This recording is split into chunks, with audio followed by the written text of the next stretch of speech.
Hey guys, welcome back. I hope you're having an amazing day. Let's get right into the stories. The first story is titled, My Entitled Brother Likes to Steal My Beer. So I bought the worst tasting beer I could find and left it out for him to take.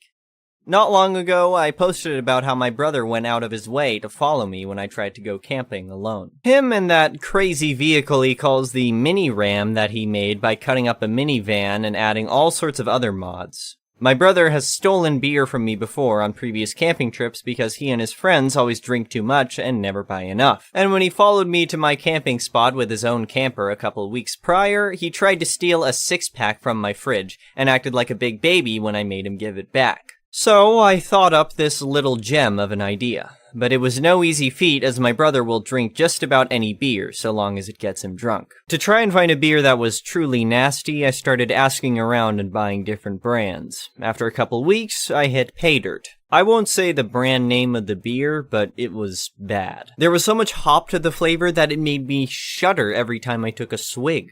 I could barely finish one bottle without puking because it made me gag so much. So this stuff was perfect. Also, I know some people really like that kind of overly hoppy beer. I'm not trying to offend, but to me, it was just horrid.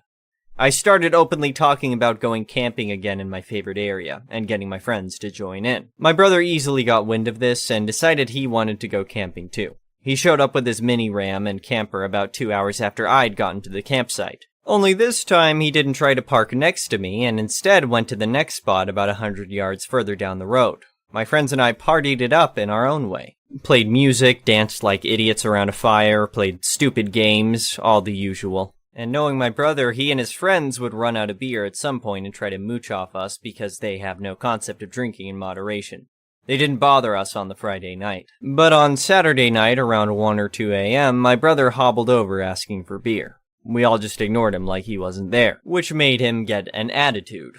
One of my friends brought his big cooler and was keeping all our good beer and food in it. And we kept the cooler near us or locked in my truck at all times. Inside my camper, I left 2 full 6-packs of that horrid beer in the mini fridge. My brother just grabbed them and walked away. He acted like he was being sneaky, but seeing a drunk man act like he was invisible was just hilarious. About a half hour later, my brother came hobbling back and looking sick. He started demanding to know what was in the beer I bought. I started asking him what he meant because I didn't give him any beer. He looked flustered for a moment and then finally just said he took some beer from my camper. I asked if it was the blank brew and he said yes. I laughed and said that stuff was crap and he could have it. I even pulled out another 6-pack that was minus the one I drank when I tested the beer and tried to hand it to him.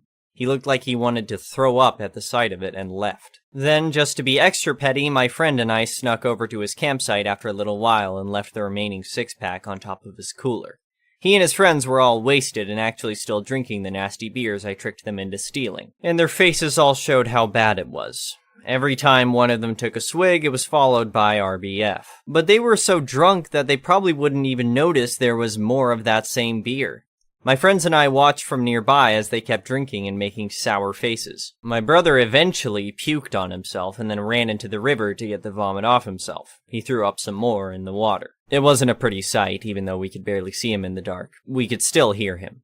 He repeatedly threw up with his face in the water and made loud gurgle noises, then cursed my name over and over again. That's when we finally had enough of watching them. I didn't see my brother or his 2 friends again until well into the afternoon. They were all badly hungover. And despite how much they drank, they couldn't forget that nasty beer they had the night before. Especially since the bottles were littered all over the ground. My brother actually demanded I apologize, and I just laughed and said, "You actually want me to apologize to you for stealing beer from me?" And then we all started laughing at him. He left humiliated, and we didn't interact again. I drove home before he did this time, and he's not spoken about what happened to our parents, and I've heard nothing from mutual friends. I guess this time he wants to keep his humiliation a secret.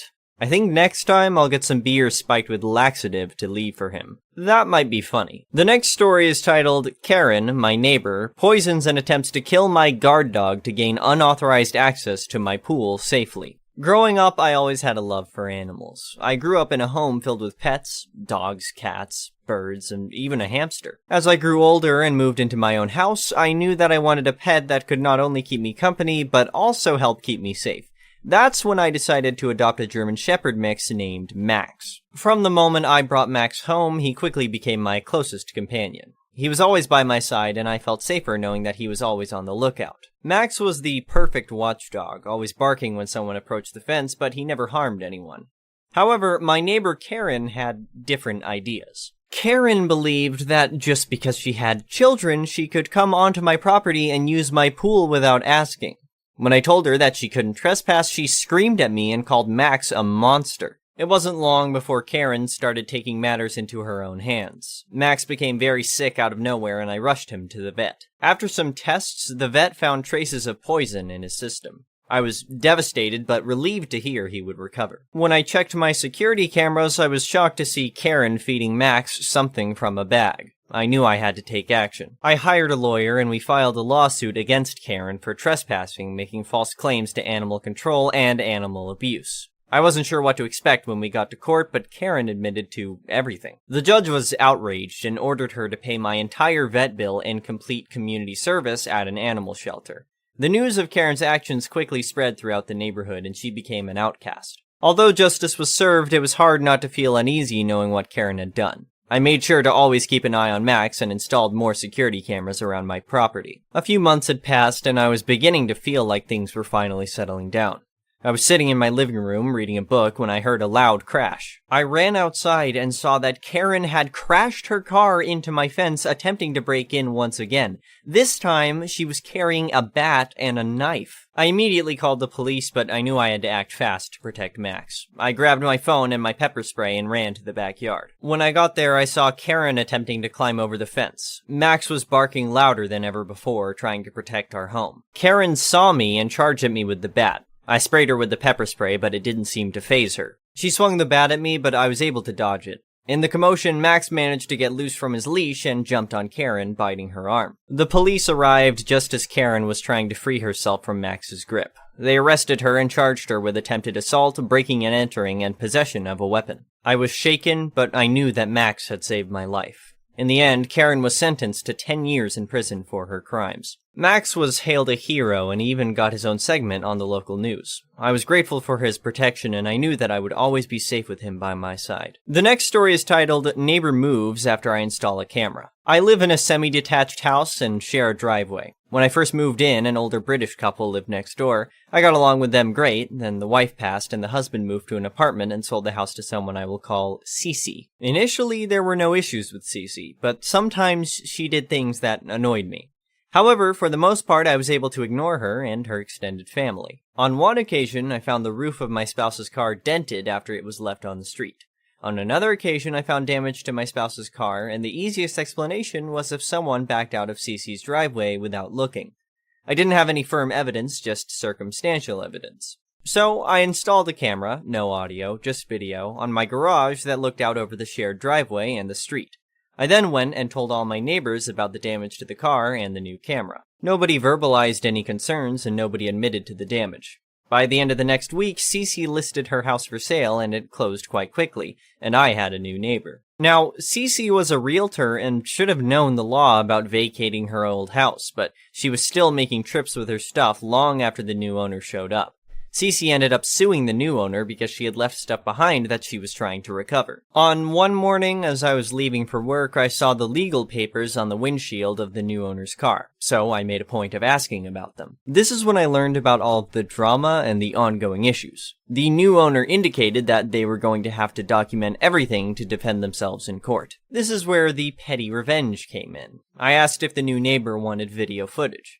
I provided footage of multiple loads of furniture being moved past the deadline. I provided footage of Cece's sister sneaking across my property to try and serve the new neighbor, and then illegally leaving the paperwork on the car. I also provided footage of Cece driving by at random times. With the footage that I provided, the case was awarded to my new neighbor that had to countersue Cece. The next story is titled, Hold Up the Elevator on Each Floor. Enjoy stopping unnecessarily on a bunch of floors on your way down.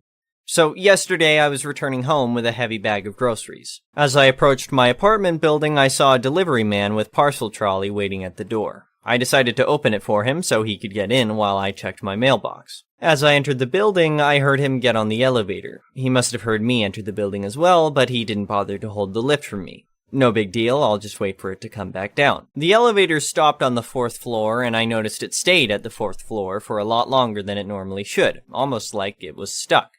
After a moment, it started moving, except instead of going down to me, it was going up, and stopped at the 5th floor. Again, it was stopping for an unusually long time. It was at this point I realized the courier must have been holding up the elevator doors with his trolley, so they couldn't close, meaning the elevator won't move on. Annoyed, because I have a heavy bag of shopping, I live on the 7th floor, and we only have one elevator, I was even more incensed when I saw the elevator carry on going further up and holding at other floors.